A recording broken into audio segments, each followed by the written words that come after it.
How does a young Sicilian noblewoman, having secretly consecrated her virginity to Christ, promised in marriage to a pagan suitor, watching her mother healed at St. Agatha's tomb, convince her mother to give their entire fortune to the poor, enraging her would-be husband so much that he denounces her as Christian to the Roman governor, knowing this means torture and death?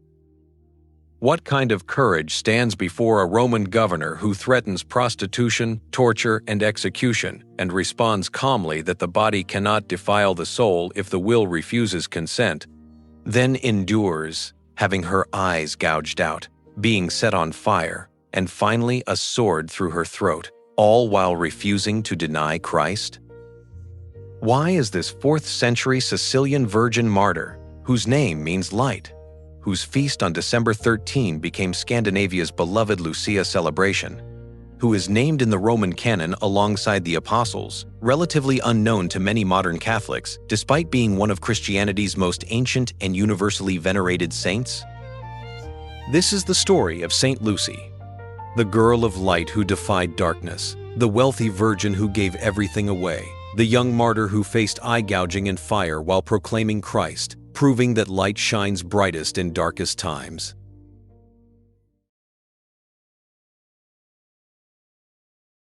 In the ancient city of Syracuse, where the Mediterranean sun warmed white marble streets and the scent of olive groves drifted through courtyards, a girl named Lucy was born around the year 283.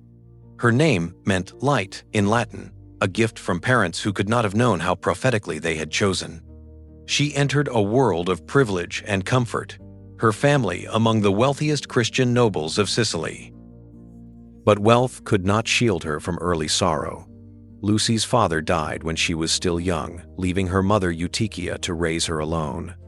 In that house of grief and gradual healing, Lucy learned two things that would shape her destiny: the depth of her mother's love and the depth of her love for Christ. While other girls dreamed of marriage and children, Lucy's heart was drawn elsewhere. In the quiet of her chamber, lit by a single oil lamp, she made a secret vow. She would belong to Christ alone. Her virginity would be his, her life his, her future entirely in his hands. No one knew, not her mother, who was already arranging a suitable match with a wealthy pagan nobleman, not the suitor himself, who counted Lucy's dowry and beauty among his future possessions, not the servants who prepared fine linens and imagined wedding feasts. Lucy kept her consecration hidden in her heart, a treasure wrapped in silence. She walked through her days with a quiet grace that drew people to her. She served the poor when she could, prayed when others slept, and carried within her a peace that seemed almost otherworldly. But beneath that peace lay a growing tension. How long could she keep her secret? How would she escape a marriage that would violate her sacred vow? She did not know the answer. She only knew that she had given herself to Christ, and no earthly bridegroom would claim what belonged to heaven. The collision was coming, but God, in his mysterious providence, was preparing a way.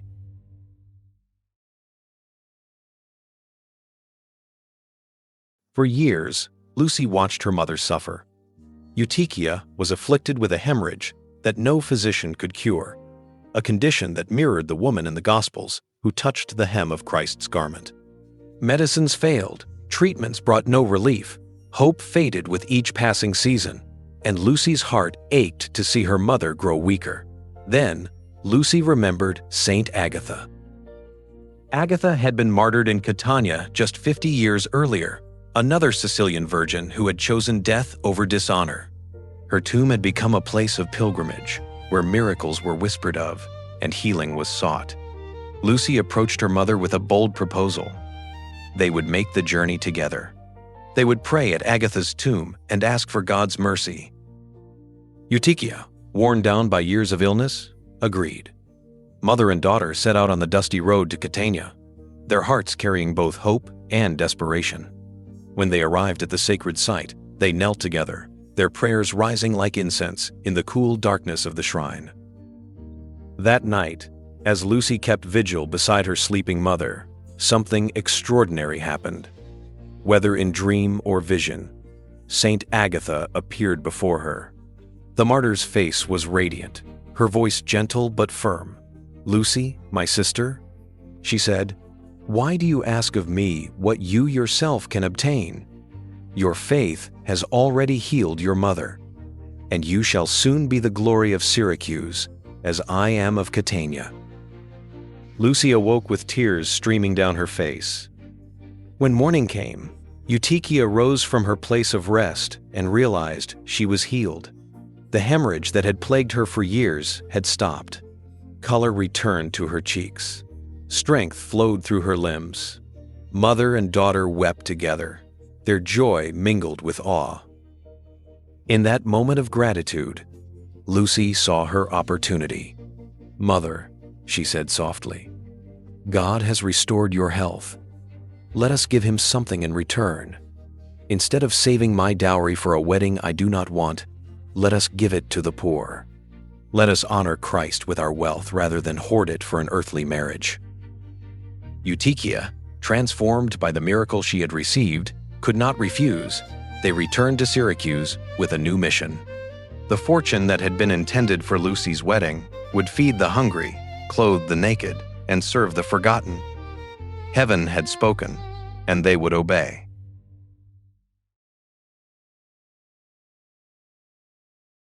Word travels quickly in Syracuse. The young nobleman who had been promised Lucy's hand soon learned that his future bride was systematically giving away her dowry, gold that should have been his, lands that would have enriched his family, jewels and fine linens and precious goods, all flowing into the hands of beggars and orphans.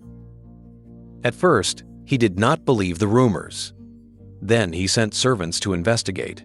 They returned with confirmation. Lucy was not merely charitable. She was emptying her family's treasury. When he demanded an audience, she refused him. When he sent gifts, she distributed them to the poor.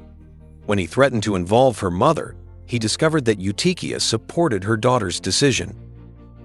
Rage consumed him. He had been cheated. Not only was the dowry vanishing before his eyes, but the bride herself showed no intention of honoring their arrangement. Some whispered that she had taken a vow of virginity. Others said she was a Christian, one of those secretive followers of the crucified God. Either way, she had made a fool of him.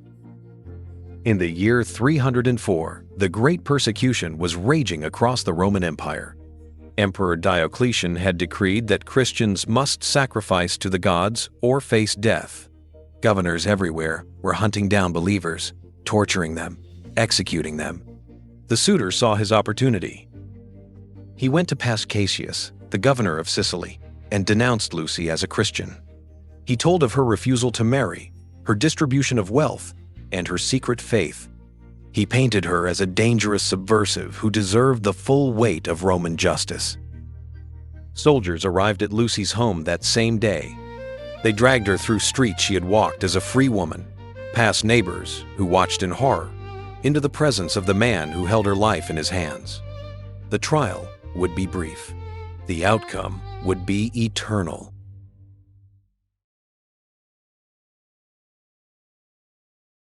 Governor Cassius sat on his judgment seat, studying the young woman before him. She was beautiful, composed, and utterly unafraid. This was not what he expected. Most Christians trembled when brought before him. Many recanted at the first threat of pain. But Lucy stood as if she were the judge and he the accused. "Sacrifice to the gods," he commanded. "Burn incense to the divine emperor, and you will go free." "I sacrifice daily to the living God," Lucy replied. "I offer him my prayers, my heart, my very life. I will not profane myself with worship of idols." Cassius leaned forward, his voice dropping to a menacing growl. "You are a virgin, are you not? There are places in this city where virgins learn humility. Perhaps a night in the brothel will change your mind." Lucy's response would echo through centuries. "The body does not defile the soul if the will refuses consent. You may do what you wish to my flesh. My purity belongs to God, and no man can take it from me." Indeed, if you force me against my will, my chastity will be doubled and my crown more glorious." Furious, Paschasius ordered the guards to drag her away. But when they seized her arms, they could not move her. Strong soldiers, trained in war, pulled and pushed and strained, and Lucy remained rooted to the ground like an ancient oak. Paschasius called for more men.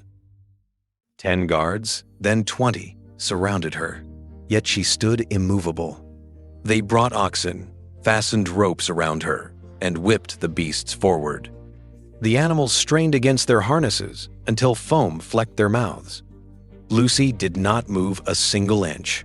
The Holy Spirit held her fast.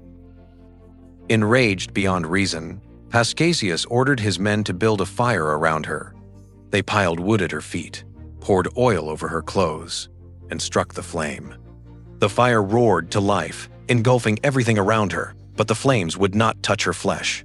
She stood in the heart of the inferno as if standing in a spring meadow. Then came the torture that would make her a symbol for all time. The soldiers, following orders or perhaps their own cruel instincts, gouged out Lucy's eyes. Tradition tells 2 versions of this horror, whether the torturers did it or whether Lucy herself removed them to send to her persistent suitor who had admired her beautiful eyes. Either way, she lost her sight. Yet witnesses would later swear that her face remained serene, her voice steady, her faith unshaken. Some traditions hold that her eyes were miraculously restored before her death, that she looked upon her executioners with renewed sight and renewed compassion. Nothing could break her. Neither fire, nor blindness, nor threat of violation. The governor had met a force stronger than Rome. In the end, they resorted to the simplest brutality: a sword through the throat.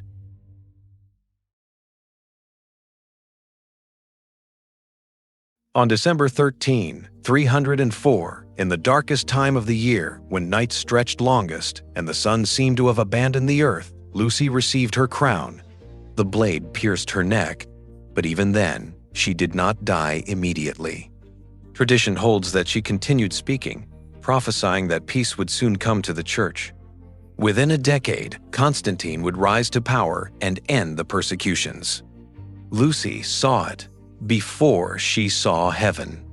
Her final breath came as a whisper of praise. Then she was gone. The Christians of Syracuse gathered her body in secret, cleaning the blood from her wounds, preparing her for burial with reverence and tears. They laid her to rest in the catacombs, but her story was already spreading. A young virgin had defied the might of Rome. Fire had not burned her. Soldiers had not moved her. Even death had not silenced her. Her veneration began immediately. Within a century, she was celebrated throughout the Christian world, East and West alike.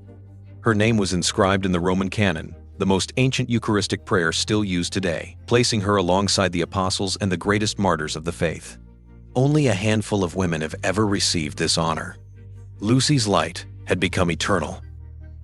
In 1204, her relics were translated to Venice, where they remain enshrined in the Church of San Geremia. But Syracuse never forgot its daughter. Processions still wind through its streets on her feast day, and pilgrims still pray where she once walked.